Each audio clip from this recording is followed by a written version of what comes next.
있도록 하나님 은혜 달라고 잠시 동안만 기도하시고 말씀 받겠습니다.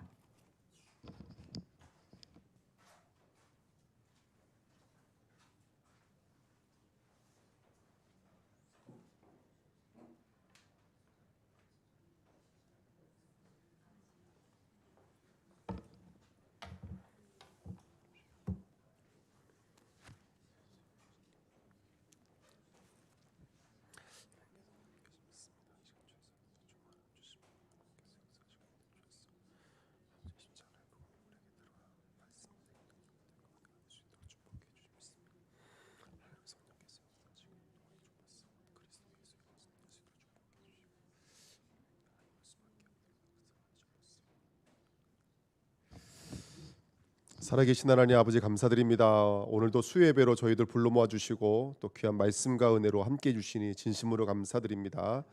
오늘도 주시는 그 말씀과 은혜 따라서 보좌의 축복을 누리며 이번 원단에 주셨던 말씀이 성취되어지는 오늘 될 수 있도록 주의 성령의 충만함으로 역사하여 주옵소서. 감사드리며 예수 그리스도의 이름으로 기도하옵나이다. 아멘. 우리 사도행전 11장입니다.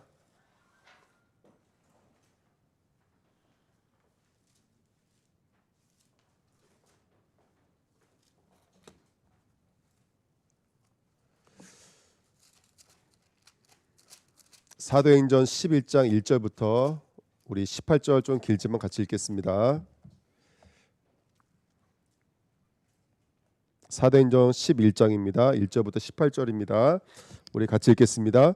유대에 있는 사도들과 형제들이 이방인들도 하나님의 말씀을 받았다 함을 들었더니 베드로가 예루살렘에 올라갔을 때 할례 자들이 비난하여 이르되 내가 무할례 자의 집에 들어가 함께 먹었다 하니 베드로가 그들에게 이 일을 차례로 설명하여 이르되 내가 요빠 시에서 기도할 때에 황홀한 중에 환상을 보니 큰 보자기 같은 그릇이 내 귀에 매여 하늘로부터 내려 내 앞까지 드리워지거늘 이것을 주목하여 보니 땅에 네 발 가진 것과 듣짓음과 긴 것과 공중에 나는 것들이 보이더라.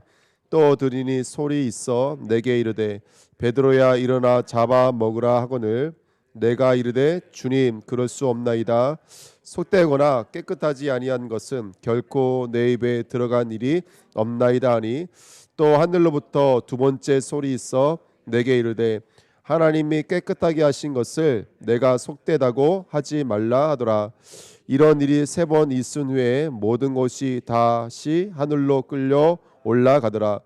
마침 세 사람이 내가 유숙한 집 앞에 서 있으니 가이사랴에서 내게로 보낸 사람이라. 성령이 내게 명하사 아무 의심 말고 함께 가라 하시매 이 6 형제도 나와 함께 가서 그 사람의 집에 들어가니 그가 우리에게 말하기를 천사가 내 집에 서서 말하되 내가 사람을 요빠에 보내어 베드로라 하는 시몬을 청하라. 그가 너와 내 온 집이 구원받을 말씀을 내게 이르리라 함을 보았다 하거늘 내가 말을 시작할 때 성령이 그들에게 임하시기를 처음부터 우리에게 하신 것 같이 하는지라. 내가 주의 말씀에 요한은 물로 세례를 베풀었으나 너희는 성령으로 세례를 받으리라 하신 것이 생각났노라. 그런즉 하나님이 우리가 주 예수 그리스도를 믿을 때에 주신 것과 같은 선물을 그들에게도 주셨으니 내가 누구에게 하나님을 능히 맡겠느냐 하더라. 그들이 이 말을 듣고 잠잠하여 하나님께 영광을 돌려 이르되 그러면 하나님께서 이방인에게도 생명 얻은 회개를 주셨다 하니라. 아멘. 비 오는데 오늘도 수예배 이렇게 나오시느라고 수고가 많으셨습니다. 최고로 많이 은혜 받으시기를 부탁드립니다.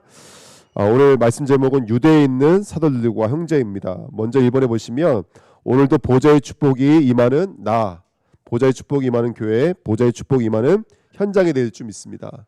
보좌의 축복이 첫 번째는 어디 안에 임해야 될까요? 우리 안에 임해야 되겠죠. 내 안에 임해야 될 좀 있습니다. 최고의 보좌의 축복은 여러분들 다른 게 아닙니다. 보좌의 축복은 뭐 보화도 아니고 동전도 아니죠. 최고의 보좌의 축복은 바로 성삼위 하나님이 내 안에 들어오시는 것인 줄 믿습니다. 아멘. 그리고 성삼위 하나님께서 보좌의 능력으로 역사하시죠. 3생명, 3초월, 삶 전무함으로 역사하시는 줄 믿습니다. 오늘 내게 하나님의 형상 생명을 계속 불어넣어 주십니까?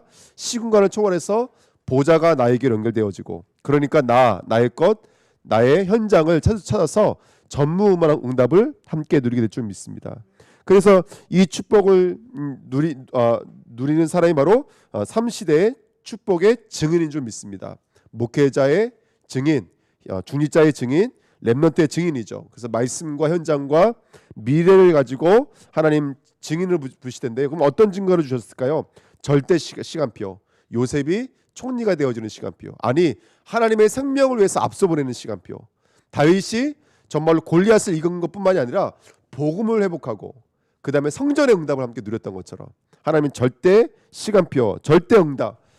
스데반은 죽은 것 같지만 안디옥 교회가 시작되어지고, 야고보가 헤롯의 환란으로 죽은 것 같지만 성교의 새로운 문이 열리고, 아시아의 문이 닫힌 것 같지만 정말 마게도냐의 문이 열렸던 것처럼 하나님께서 우리에게는 그 절대 응답의 시간표, 그리고 절대 작품, 그래서 정말로 시브리 11장의 믿음과 삼중직과 전무후무한 이 작품을 남겨서 우리를 플랫폼 인생, 파수망의 인생, 안테나의 인생으로 역사하실 것을 믿습니다. 아멘. 오늘 새벽에 기도했어요. 하나님, 우리 청년들을 일으켜 주세요.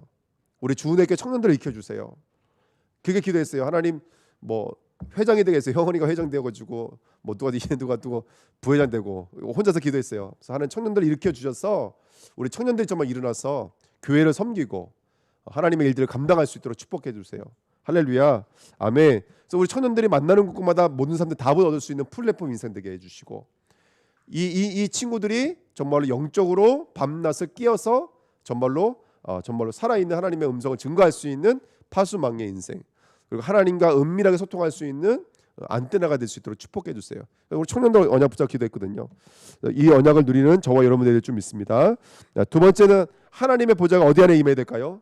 하나님의 보좌가 교회 안에 임해야 될 줄 믿습니다.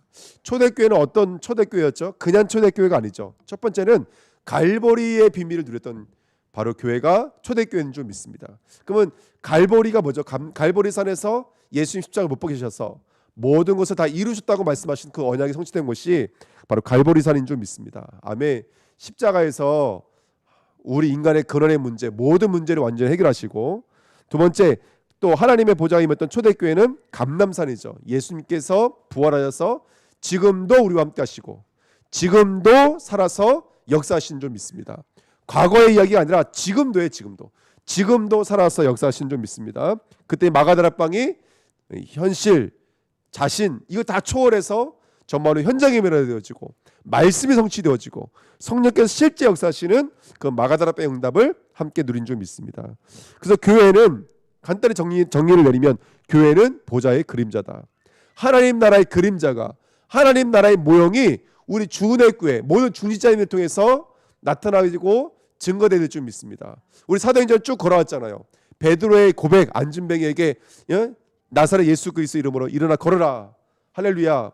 그 도르가 다비다의 응답, 저와 여러분의 응답이 될 줄 믿습니다. 그 지역을 살리고 있었던 다비다의 응답, 아멘. 그 요빠에 있었던 시몬의 응답, 우리 주은혜 교회가 그 응답을 함께 누렸으면 좋겠습니다. 아멘. 자, 그리고 그래서 그 보좌의 그림자죠. 그래서 우리 교회가 그 보좌의 그림자, 뭐 소소한 건지 모르겠, 저는 요즘에 이게 느껴져요. 지금 70인 제자 말하고 있는데 하나님께서 우리 주은혜 교회에 귀한 중직자님들 제자들을 붙여주시고, 또 귀한 교회에 언약의 말씀들이 성취되고 있고, 막 이런 것들 작은 것 같지만 말씀 붙잡고 인도받으면서 하나님 응답받는 하나님 우리 보좌의 그림자로 세우신 줄 믿습니다. 할렐루야. 그리고 우리 교회가 보좌의 현장과 보좌의 미래를 갖고 있죠. 정리를 해보면 그래요. 보좌의 축복을 누리고 전달하는 교회가 되어야 될 줄 믿습니다. 모일 때마다 예배를 통해서 보좌의 축복을 누리고 후대들에게 전달해서 우리 후대들 통해서 무슨 캠프가 일어나야 될까요? 미래 캠프, 기도 캠프, 달란트 캠프. 무슨 말이죠? 아이들의 뜰, 기도의 뜰. 할렐루야, 아멘. 그게 무슨 뜰이죠? 이방인의 뜰, 237의 뜰을 회복하는 우리 주은혜 교회가 되어야 될 줄 믿습니다. 아멘. 그랬더니 어떤 응답이 옵니까? 빛의 경제가 오는 거예요. 초대교회의 응답, 가유회의 응답, 그죠? 바나바의 응답. 이 빛의 경제가 우리 주은혜교회 살아나게 될 줄 믿습니다. 우리 주은혜교회 모든 미션홈을 통해서 치유의 운동이 일어나고 우리 후대들 통해서는 서밋 운동의 귀한 열매와 응답을 누리게 될 줄 믿습니다. 이 말씀 여러분 제가 지금 외우는 것 같지만 정신없이 읽어가는 것 같지만 요 단어 하나하나 말씀 하나가 나와 맞아지기 시작하시면 돼요. 이 단어 하나가 나와 맞아지면 그 현장에서부터 응답은 시작되는 줄 믿습니다. 그 세 번째입니다. 하나님의 보좌가 현장 안에. 아까 말씀드렸던 것처럼 언약이 나의 현장과 맞아지셔야 돼요. 언약은 두 개의 언약입니다. 그리스도와 세계복음화. 언약과 보좌죠. 근데 이 언약이 우리 현장과 맞아지도록 하는 비밀이 뭐죠? 바로 기도입니다, 여러분들. 기도가 아니고서는 이 일들이 현장과 맞아질 수가 없습니다. 그래서 우리 주은혜교회가 여러분들 다른 거 하지 마시고 우리 주은혜교회는요 이거 하시자고요. 말씀을 붙잡는 교회. 그리고 말씀을 기도로 연결하는 교회. 할렐루야. 그리고 그 받은 응답을 가지고 현장에서 찬양하든지 고백하든지 증거하는 전도하는 교회. 선교하는 교회로 쓰임받는 우리 교회가 될 줄 믿습니다. 할렐루야. 그래서 언약 붙잡고 기도하세요. 그러면 길이 보이다든지 시간표가 임한다든지 답을 찾게 된다든지 WIO. 다른 답이 어디 있습니까? 하나님 나와 함께 하시는 건 최고의 답인 줄 믿습니다. 아멘. 그리고 그때부터는 모든 것 초월되어지죠. 비대면이지만 정말 대면하여 응답 누리게 될 줄 믿습니다. 오늘 기도 속에서 팔라완 대면하십시오. 오늘 기도 속에서 저기 중국 차령호 선교사님과 대면하십시오. 얼마든지요. 저기 우리 서울에 유학가 있는 친구들, 군대가 있는 친구들 얼마든지 대면하시면서 기도하시는 저와 여러분 됐으면 좋겠습니다. 그랬더니 뭐가 일었을까요? 70인 제자운동이 일어납니다. 그 70인 제자를 통해서 70지역을 살리는 70지역 전도운동이 일어나게 될 줄 믿습니다. 그리고 그 70지역 전도운동이 이제는 70지역 세계화 운동으로 번져가게 될 줄 믿습니다. 제자가 세워지면 지역이 살고 지역이 살면 세계화 운동으로 연계되게 될 줄 믿습니다. 아멘. 저는 이게 멀리 있는 이야기라고 생각하지 않아요. 저는 이게 우리 주은혜교회에 지금 실현되고 있다고 저는 확실히 믿습니다. 할렐루야. 그래서 우리 주은혜교회가 이 응답을 함께 누려야 될 줄 믿습니다. 그 제가 이런 느낌 들었어요. 야, 이 목사 성도들을 성도로 대하지 말고 이제 성도들을 제자로 대해야 돼. 성도들을 사명자로 대해야 돼. 언제까지 성도들이 뭐 뜨거울까 추거울까 이게 아니라 성도들을 제자로 대해야 돼. 성도들을 사명자로 훈련해야 돼. 그래 성도들이 정말로 살리는 자로 쓰임 받아야 돼. 말씀과 내가 맞아져야 돼. 사람의 위로를 받지 않고 말씀의 위로, 하나님의 위로를 받도록 도와줘야 돼. 이번에 이제 훈련을 받으면서 제가 받은 은혜거든요. 그래서 우리 주은혜교회 모든 중자님들과 렘넌트들을 70인 제자 운동 해야 되겠다. 아멘. 70인 지역 운동 해야 되겠다. 70인 세계화 운동 해야 되겠다. 근데 여러분 이게 멀리 있는 이야기가 아닙니다. 얼마든지요.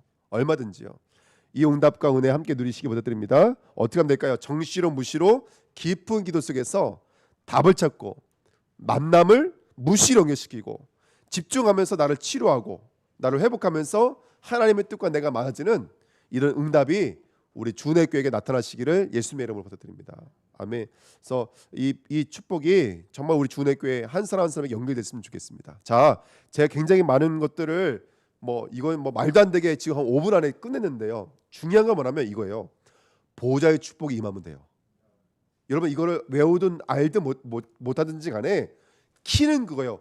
보호자의 축복이 임하면 돼요. 제가 2021년도로 지나고 2022년도를 맞으면서 제 마음에 아주 강력하게 부딪힌 말씀이 있어요. 그게 뭐냐면 이론으로는 사단을 이길 수 없다는 거예요. 지식으로는 사단을 이길 수 없다는 거예요. 인내하는 거, 참는 거, 그리고 내가 가면을 쓰고 있는 것으로는 절대로 사단을 이길 수 없다는 걸 제가 깨달았어요.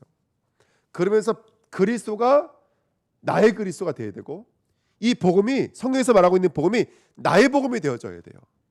그래서 하나님께서 약속하신 것이 뭐냐면 예루살렘을 떠나지 말고 뭐라 그랬죠? 오직 성령이 너에게 임하시면 약속하신 것을 기다리라는 거예요. 그래서 여러분 보호자의 축복이 내 안에, 보호자의 축복이 우리 주은혜교회, 보호자의 축복이 우리 모든 성도들 현장 위에 임하는 순간 여러분 이거 외우지 않아도 되고 이거 암기 안 하셔도 돼요. 이 축복은 당연하게 일어날 수밖에 없는 성경적 복음, 성경적 전도, 성경적 선교 운동이기 때문에 마가다락방의 역사가 여러분 우리 주은혜교회가 주님의 교회에 실현되게 될 줄 믿습니다. 그 다락방 운동이 실현될 거예요. 그리스도의 감격, 감사, 충격이 있는 자를 통해서 그 다락방 운동, 할렐루야, 그 미션홈 운동이 일어날 거예요. 근데 중요한 것은 뭐냐면 가장 중요한 건 이거예요. 성령이 내게 임하셔야 돼요. 이걸 사람의 일로는 될 수가 있는 일이 아닌 줄 믿습니다. 성령이 실제로 우리 주님께 임하셔야 돼요. 내가 내 자녀도 움직일 수가 없어요. 내가 내 가까이 있는 사람도 움직일 수가 없어요. 성령이 아니고서는 안 되는 것들이에요. 하나님이 움직이셔야 될 줄 믿습니다. 그래서 오늘 보좌가 내게 임하셔야 돼요. 그래서 2번입니다. 보좌의 축복이 임하는 마음입니다. 자, 오늘 말씀 내용을 너무너무 잘 알고 있는 건 사도행전 11장 내용에 베드로가 10장에 누굴 만난다면 고넬료를 만났어요. 고넬료는 가이사라 지방에 있었던 이방인 로마 백부장이었습니다. 이 만나고 성령께서 임하시고 전도가 되어져서 돌아왔어요. 여기까지는 좋았는데 문제는 뭐냐면 이 이야기를 가지고 어디로 돌아왔냐면 바로 예루살렘에 들어왔더니 오늘 1절 말씀에, 오늘 1절 말씀 너무 충격적인 얘기죠. 유대에 있는 누가요? 사도들과 형제들이 이방인들도 하나님의 말씀을 받았다 함을 들었더니 2절에 베드로가 예루살렘에 올라갔을 때 할례자들이 뭐라고요? 비난하여 거기 있던 사도들과 거기 있던 형제들이 지금 누구를 신랄하게 비난을 했냐면 이 베드로를 비난한 거예요. 너 어찌 이방인에게 복음을 전하고 이방인과 한 집안에 들어가고 이방인의 음식을 먹고 이방인과 교제하다가 볼 수 있느냐. 난리가 난 거예요 지금요. 여러분 우리 사도행전 4장 지나오셨다고 기억나시나요?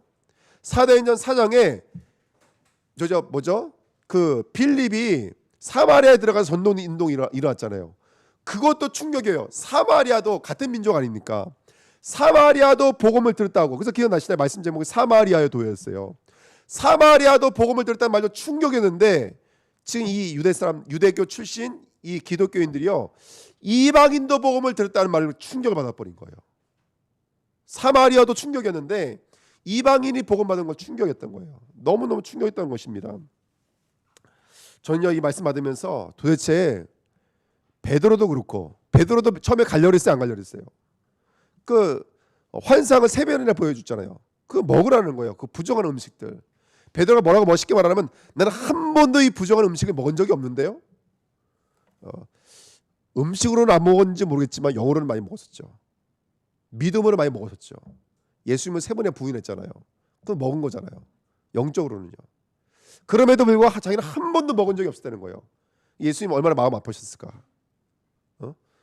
예수를 그렇게 부인해놓고 한 번도 먹은 적 없었다고 말을 하고 있잖아요. 그런데 저는 오늘 보면서 야 진짜 이 벽이 너무 높다. 유대계의 벽이 너무 높다. 유대계의 벽이 뭐죠? 자신들은 누구의 후손이라는 거예요? 아브라함의 후손이요. 자신들은 뭘 가지고 있다라는 거예요? 율법을 소유하고 있대요. 자신들이 율법을 지키고 있대요.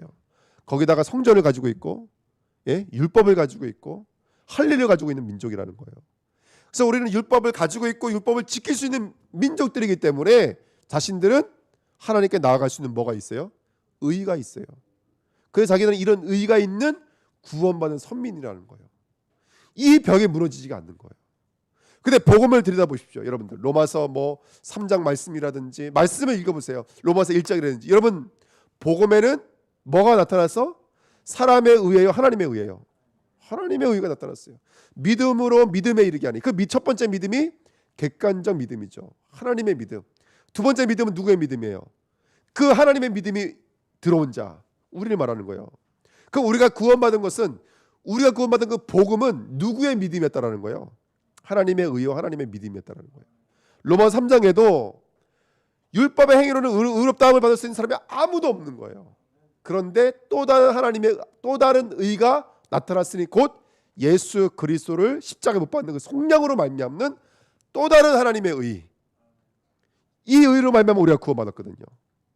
그런데 그 엄청난 역사, 여러분 상상을 해보십시오. 안진뱅이 일으켰던 그 베드로, 수많은 역사들을 보았던 그 초대교회 다른 사람도 아니고 사도들.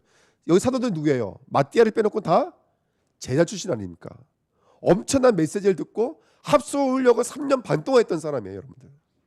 그런데도 불구하고 어떻게 너 이방인이 만났다는 그 이유만으로 비난할 수가 있다는 것이죠. 도대체 유대교의 이 벽은 왜 이렇게 높은 걸까요?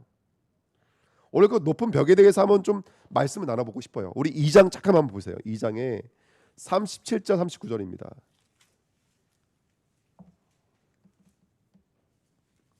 2장에 37절 39절 37절 제가 읽어드릴게요. 그들이 이 말을 듣고 마음에 찔려 베드로와 다른 사도들에게 물어 이르되 형제들아 우리가 어찌할꼬 하거늘. 다 이야기 아시죠? 38절 베드로가 이르되 너희가 회개하여 각각 예수 그리스도의 이름으로 세례를 받고 제사함을 받으라. 그리하면 성령의 선물을 받으리니. 39절 다 같이 있습니다. 이 약속은 너희와 너희 자녀와 모든 먼데 사람 곧 주 우리 하나님이 얼마든지 부르시는 자들에게 하신 것이라 하고. 아멘. 자 39절에 이 약속은 너희 누구예요? 너희 자녀. 이건 유대교를 말하는 거예요. 로마서에 보면 가까이 있는 자들, 멀리 있는 자들, 가까이 있는 자들 누구 말하는 거예요? 유대교 출신들. 멀리 있는 자들 누구 말하는 거죠? 이방인들. 여기 써 있어요. 그 다음에 모든 먼데 사람. 이거 누구 말하는 거예요?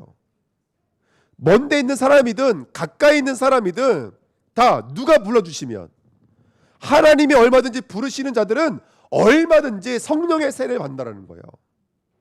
자, 이거 누가 고백한 거는 베드로 자신이 고백했던 거예요. 이방인도 누가 불러주시면, 이방인도 성령께서 세례해 주시면 된다라는 거예요. 이거 초대교회 사도들의 고백이에요, 여러분들.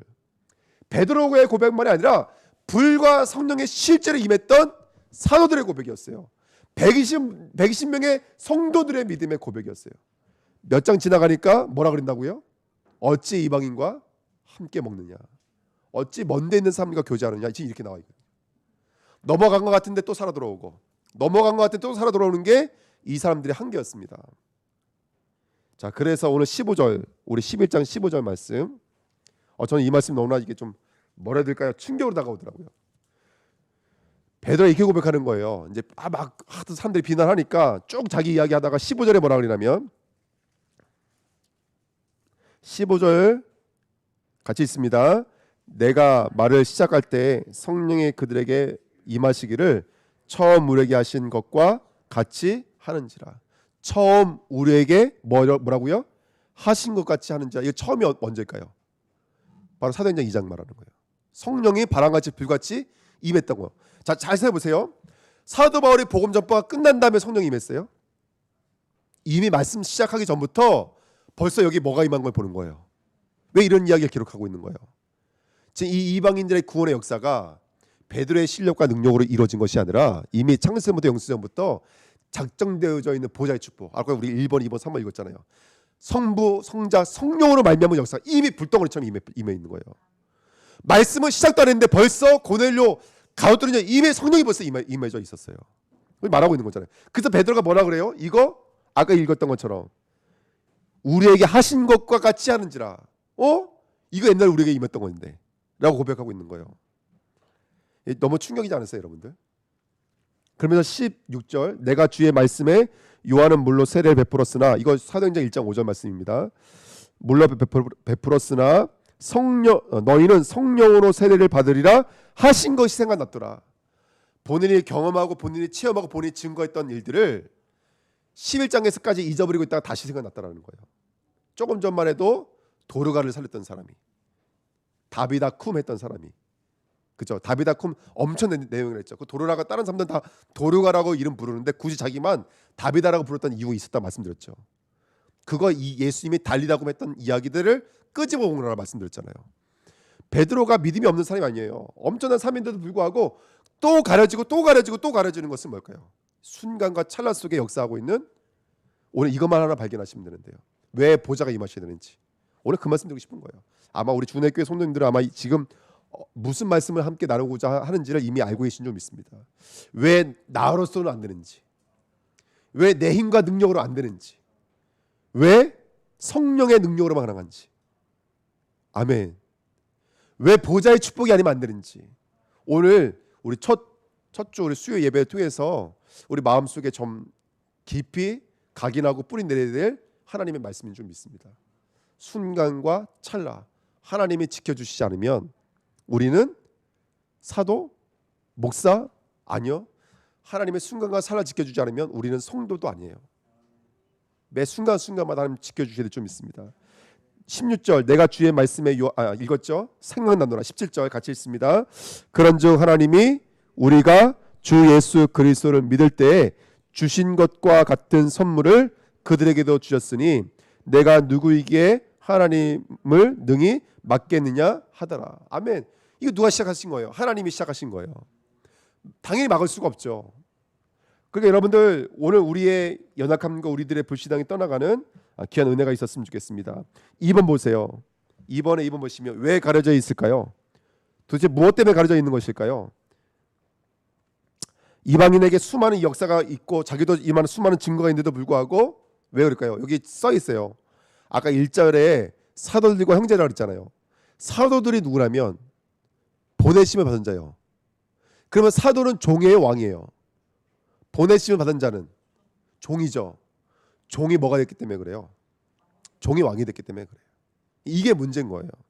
그 문제가 뭐냐면 이번에 원인은 다른 게 아니에요, 여러분들. 원인은 창세기 3장, 6장, 11장이에요. 누구 중심? 나 중심. 하나님 중심이어야 돼요. 아까 우리가 읽었잖아요. 하나님이 하는 일을 누가 맡겠습니까, 여러분들? 그런데 왜 잊어버리게 되냐면 하나님은 일하고 싶고 있는데 그 하나님의 역사를 보지 못하게 만드는 그 어두운 눈이 어디서 오냐면 나에게서 오는 거예요. 나 중심, 나 기준, 나 수준이라고 하는 그 창세기 3장, 6장, 11장이 지금도 살아서 역사하고 있다는 사실을 놓치시면 안 됩니다. 그래서 여러분들 보시면 이걸 가지고 이제 우리가 새벽에 말씀 나눴지만 이것을 가지고 우상 숭배라고 그래요. 내가 기준되어져 있고 내가 목적이 되어 있어서 있지도 않은 하나님을 만드는 것을 가지고 우상 숭배라고 합니다. 성경 구절 읽어드리면 골로새서 3장 5절 6절 읽어드리면 그러므로 땅에 있는 지체를 죽이라 곧 음란과 부정과 사욕과 악한 종욕과 탐심이니 탐심은 우상 숭배니라. 자, 이 음란 탐심 다 어디서 온 거라는 거예요? 예? 땅에 있는 지체. 우리는 어디에 참여한 지체가 되어야 되죠? 지체라는 것은 몸뚱아리라는 거예요. 근데 성경에 보니까 우리 누구의 몸뚱아리예요? 우리는 우리의 머리 되시는 예수 그리스도의 몸뚱아리예요. 하나님의 지체에 참여하셔야 돼요. 우리는 떡과 포도주에 참여하는 자가 아니라 예수 그리스도의 살과 피에 참여하는 자예요. 매 순간마다 그리스도에 참여하셔야 된다고요. 근데 그렇지 않고 땅의 지체, 그렇죠? 먹는 거, 입는 거. 다시 말하면 내가 기준 되어지고 내가 목적이 되어지니까 하나님이 뭐가 되어버리는 거냐면 우상 숭배가 돼요. 신앙은 종교화가 되어지고 신앙은 지식화가 되어지고 어느 순간부터 형식과 틀에 자연스러워지고 여러분 정말로 우리는 깨어서 땅의 지체를 부정하고 그리스도의 지체로 그리스도에 참여하고 그리스도가 사귀고 그리스도가 교제하시는 저와 여러분이 될 줄 믿습니다. 이게 새벽에 나오는 말씀이에요. 출애굽기 20장도 위로 하늘에 있는 것이나 땅 아래에 있는 것이나 땅 아래 물속에 있는 것이나 어떤 형상도 만들지 말라 그랬는데요. 이 우상의 시작이 뭐라고 출애굽기 20장 4절에 써 있냐면 너희를 위하여 새긴 우상을 만들지 말고 이게 시작이에요. 우상의 시작이 뭐예요? 너희를 위하여. 그 신앙은요. 그 기준과 수준이 나에게 있지 않고 하나님께 있는 거예요. 우리의 눈이 하나님께로 돌이키셔야 돼요. 믿음도 우리 것이 아니라니까요. 믿음도 하나님의 것이에요. 하나님의 기준, 하나님의 눈이 우리에게로 옮겨질 때야 비로소 절대 능력, 절대 목표, 절대 계획, 절대 작품이 되는 거예요. 우린 절대 불가능이지만 하나님의 역사가 임하면 절대 가능이 돼버리고 할렐루야. 우리는 절대 목표가 아니지만 하나님의 말씀이만 절대 목표가 되어지고 절대 계획이 되어지고 그게 우리들의 모습인 줄 믿습니다. 자, 중요한 것은 문제가 뭔지를 빨리 아니까 빨리 성령 역사로 돌아가자고요. 우리 에스겔서 36장 한번 말씀 보실게요. 구약 성경입니다. 에스겔서 36장 말씀 너무 잘 아시는 말씀이죠. 우리 구약 성경 1206페이지입니다. 에스겔서 36장 22절부터 읽으실게요.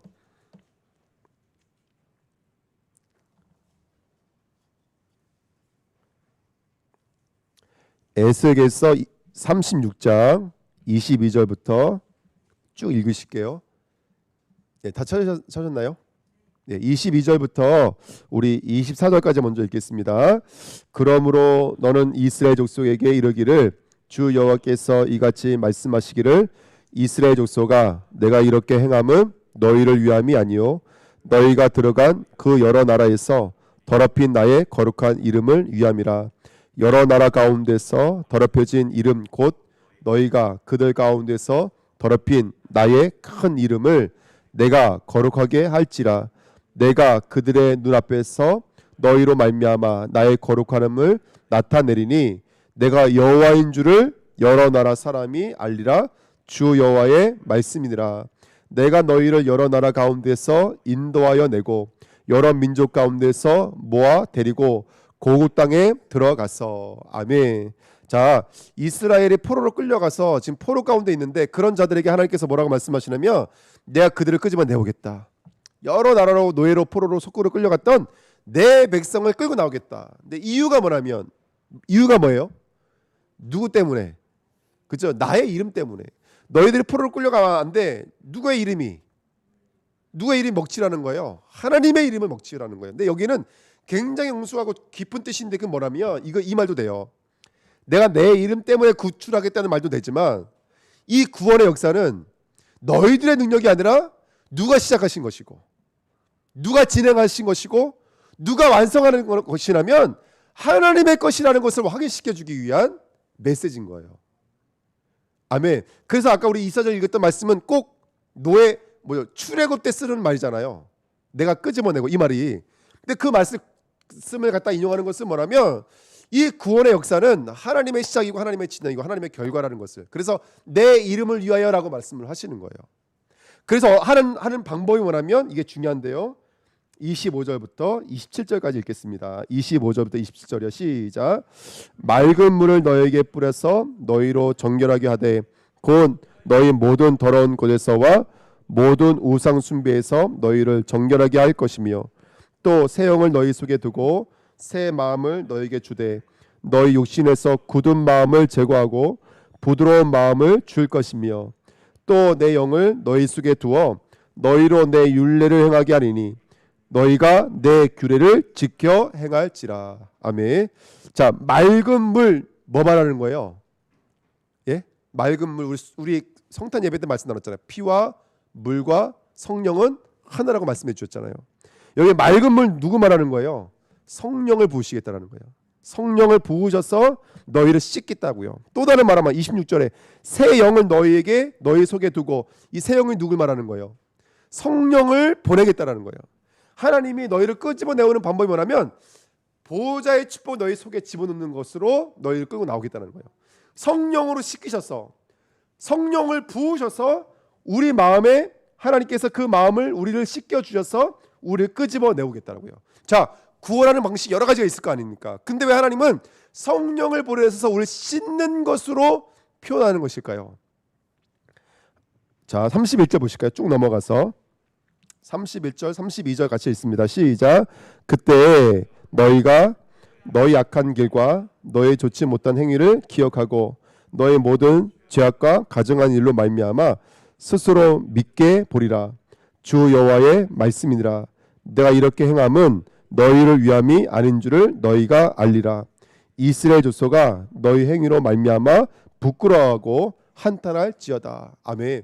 자, 물을 뿌리고 성령을 주시니까 거칠고 아주 무슨 마음이 아까 뭐라 그랬어요? 거칠은 마음이 뭘로 바뀐다고요?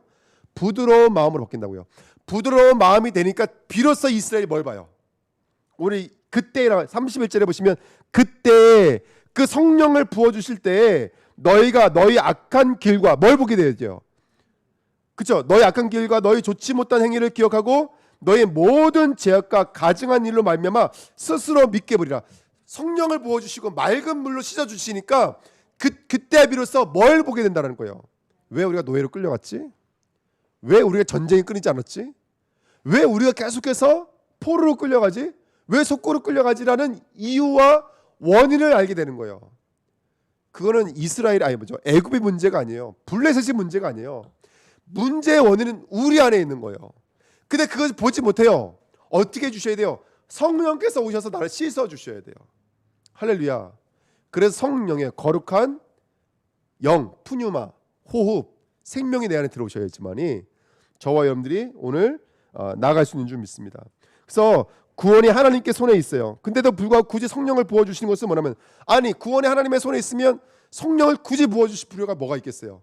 근데 구원이 하나님의 손에 있는데 성령을 부어주시는 것은 뭐냐면 죄를 보게 만들고, 그 다음에 두 번째는 뭐예요? 구원이 누구에게 있는지를 알게 하기 위함인 거예요. 할렐루야, 아멘. 자, 오늘 우리 말씀 한번 정리해 보시자고요. 자, 계속해서 보지 못하는 것은 뭐예요, 여러분들? 여러분들, 그 성령의 역사, 구원의 역사를 베드로가 안 가지고 있는 게 아니에요. 시간이 흘러가면, 우리 창세기 4장에도 써 있잖아요. 세월이 흐른 후에라고 써 있어요. 뭐든지 시간이 지나면 그때부터 변질되기 시작하고 그때부터 사단이 역사하기 시작해요. 근데 시간이 가도 흔들리지 말아야 될 것은 뭐냐면, 흔들리지 않을 수 있는 것은 뭐냐면 내 힘으로는 안 된다는 거예요. 왠지 아세요? 나는 죄를 못 이겨요. 나는 사단을 절대로 못 이겨요. 사단은 교묘하게 그 창세기 2장에 역사했던 베드로를 지어내고 그 속에 또 뭘 넣죠? 그 속에 또 의, 또 선민, 또 율법, 또 다른 행위와 다른 튼들을 계속 집어넣고 있는 거예요.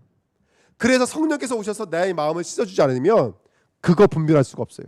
이거 죄인데, 이거 사단인데 분별할 수가 없는 거예요. 그러니까 문제를 뭘로 바꿔요? 문제로 바꿔요. 사람을 뭘로 봐요? 사람으로 바꿔요. 아니라고요. 성령이 오셔야지만 문제와 사람을 뭘로 볼 수 있냐면 영적인 상태로 볼 수가 있는 거예요. 영적인 사실로 볼 수가 있는 거예요. 그래야지 우리가 누굴 붙잡게 될까요? 여러분, 사도행전 1장 14절은 누가 본 거예요? 오로지 기도에 힘쓰더라. 이거 누구의 믿음이에요? 요거는 바로 사복음서를 거쳐왔던 사람들의 믿음의 고백인 거예요. 예수님께서 그렇게 수많은 기적과 표적을 보여주셔도 여기 안에 들어오지 않으시면 무슨 상태인 거예요? 불신앙일 수밖에 없는 그들의 한계 앞에서 이제 예수님께서 약속하신 것을 기다리라 말씀하셨을 때 그들이 오로지 기도에 힘쓰다, 이 말은 그냥 보내주시든지 말든지가 아니죠. 이거는 그거 아니면 자신들은 한 발자국도 움직일 수 없었다는 오직의 믿음의 고백이었어요. 여러분, 누가 약속을 붙잡을까요? 누가? 우리 마음을 씻겨주시지 않으면 약속을 붙잡을 수가 없어요. 성령께서 오셔야지만이 그리스도를 붙잡을 수 있다고요. 성령께서 내 마음을 씻어줘야지만이 그 죄악을 보는 자가, 사탄을 보는 자가 그리스도 하나님 나라 오직 성령할 수가 있는 거예요. 오직 성령할 수 있는 거예요. 이걸 가지고 보좌의 축복이 임했다라고 그러는 거예요. 할렐루야. 오늘 저와 여러분들에게 보좌의 축복이 임하시기를 예수님의 이름으로 부탁드립니다. 한 구절만 더 볼게요. 우리 마태복음 3장으로 한번 가보실게요. 마지막입니다. 마태복음 3장입니다.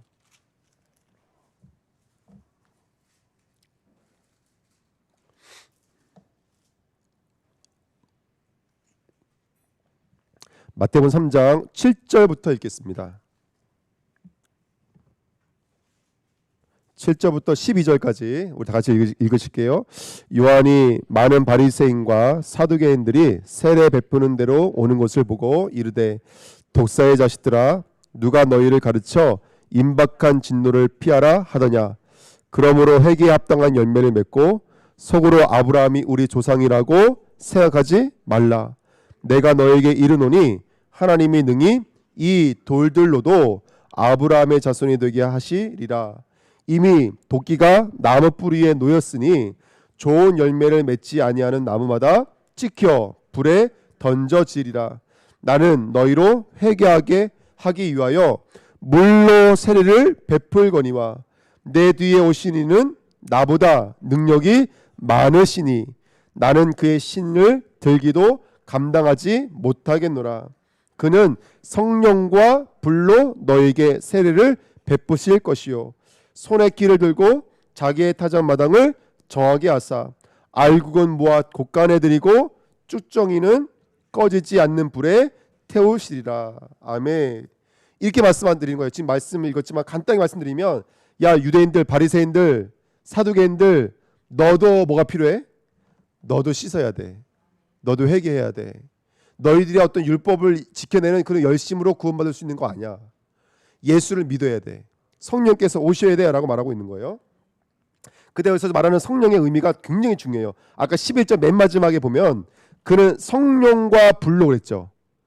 성령과 불로 너에게 세례를 베푸실 것이요 그랬습니다. 자, 성령의 세례는 우리가 많이 들어서 알겠어요. 아까 우리 에스겔 36장 읽었잖아요. 근데 불은 뭘까요? 불의 세례는 뭘 말하는 거예요? 이게 무슨 말하는 건 12절에 나와 있어요.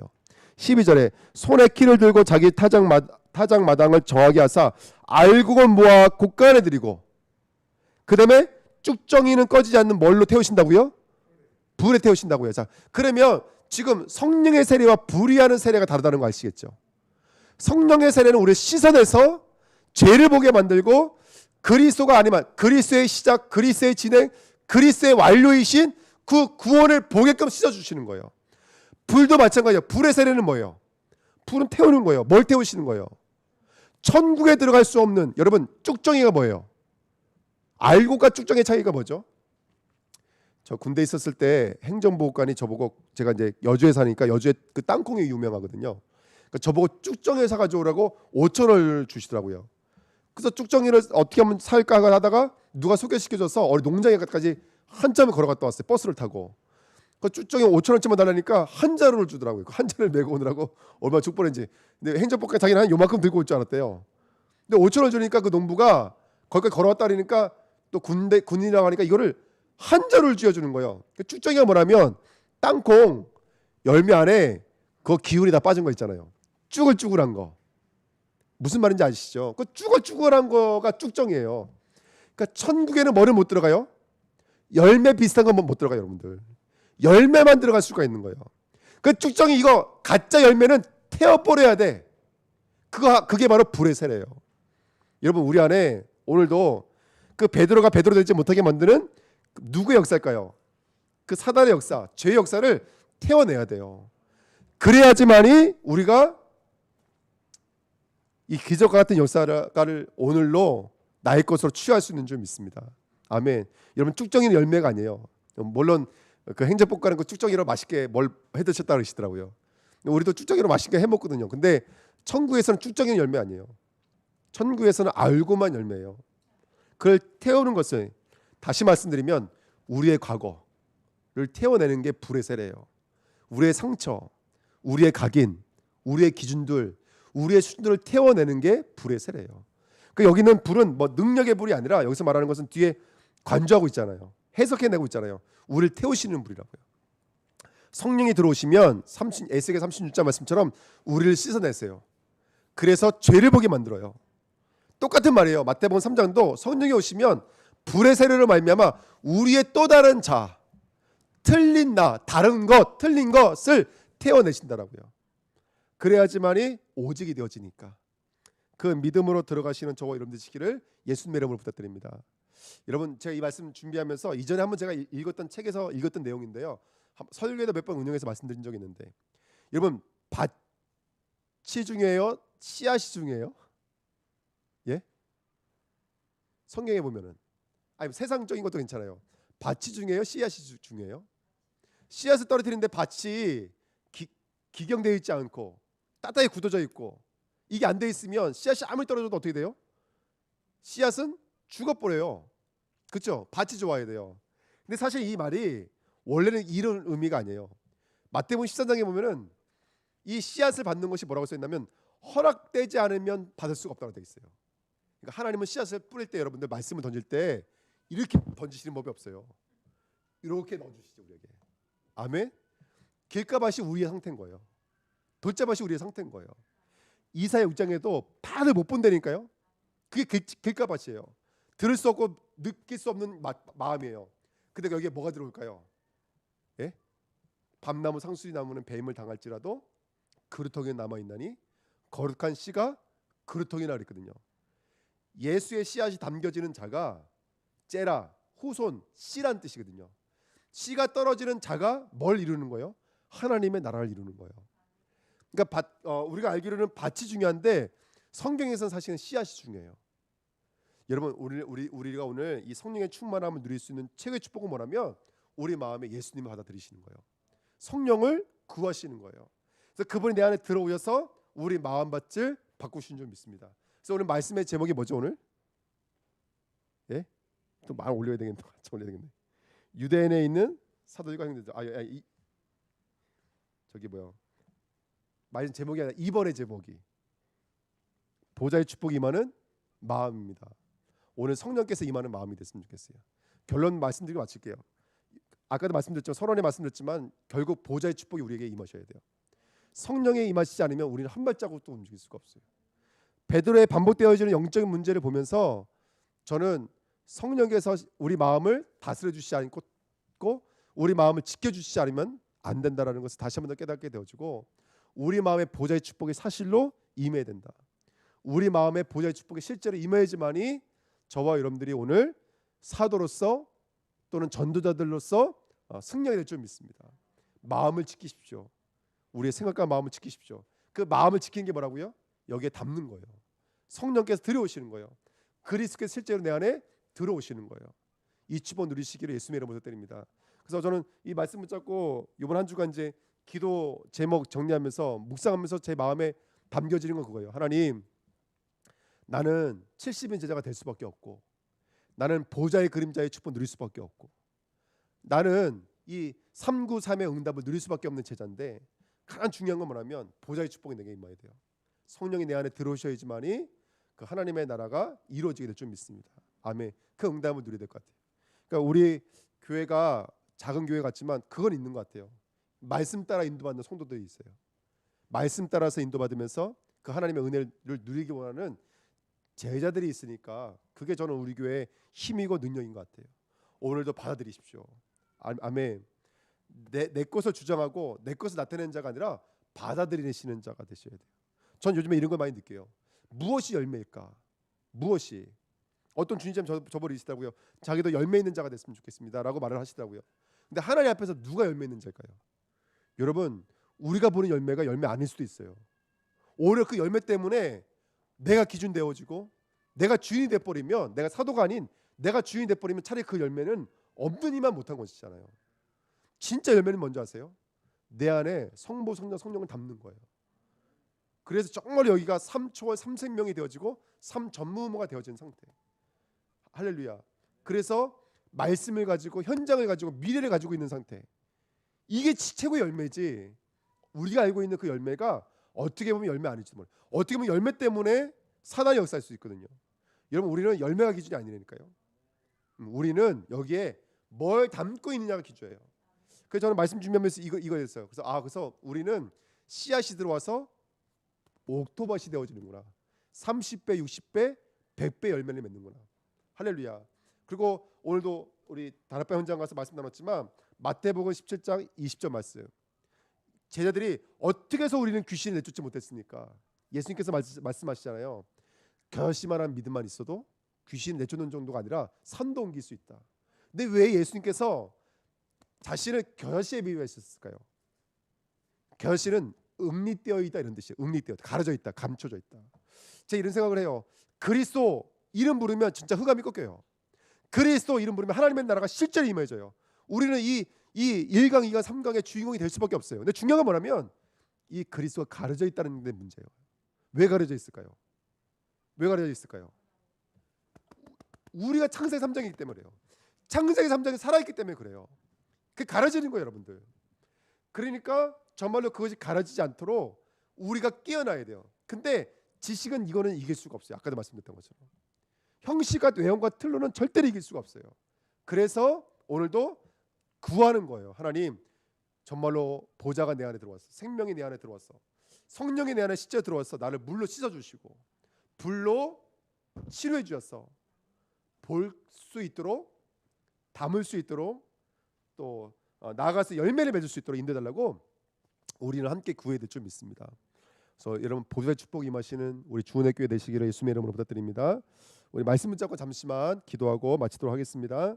살아계신 하나님 아버지, 감사드립니다. 하나님, 이번에 원단에 너무나 귀한 말씀을 통해서 하나님이 저희들에게 언약을 주신 것을 감사드립니다.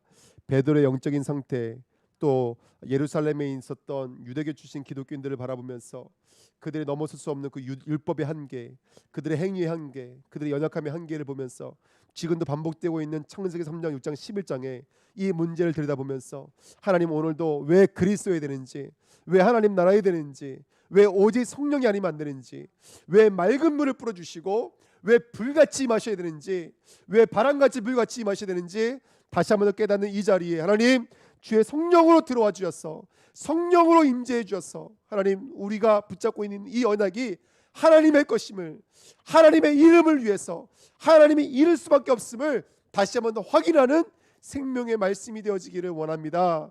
아버지, 이 일에 증인되게 하여 주옵소서. 하나님의 이루시는 이 일에 증인으로 쓰임받을 수밖에 없도록 성령의 충만함을 경험하고 체험하는 귀한 일꾼 될 수 있도록 인도하여 주옵소서. 하나님 너무나 감사드립니다. 언약의 말씀 주셨사오니 성령께서 임하시며 보좌의 축복을 누리는 그리스도의 종으로 쓰임받도록 역사하여 주옵소서. 하나님 말씀은 하나님의 이름을 위하여 성취하시고 말 줄 믿습니다. 하나님께서 우리 안에 있는 모든 축정이와 우리 안에 있는 창세 3장의 나 중심 우상 숭배의 틀에서 완전히 나올 수 있도록 맑은 물로 씻어주시고 불로 치료해 주셔서 하나님 말씀이 이루어지는 종으로 증인으로 쓰임받도록 축복하여 주옵소서. 감사드리며 예수 그리스도의 이름으로 기도하옵나이다. 아멘. 우리 주기도문으로 예배 마치도록 하겠습니다. 하늘에 계신 우리 아버지여, 이름이 거룩히 여김을 받으시오며 나라에 임하옵시며 뜻이 하늘에서 이루어진 것 같이 땅에서 이루어지리이다. 오늘날 우리에게 일용할 양식을 주옵시고 우리가 우리에게 죄인 자를 사해 준 것 같이 우리의 죄를 사하여 주옵시고 우리를 시험에 들지 말게 하옵시고 다만 악에서 구하옵소서. 나라와 권세와 영광이 아버지께 영원히 있사옵나이다. 아멘. 감사합니다.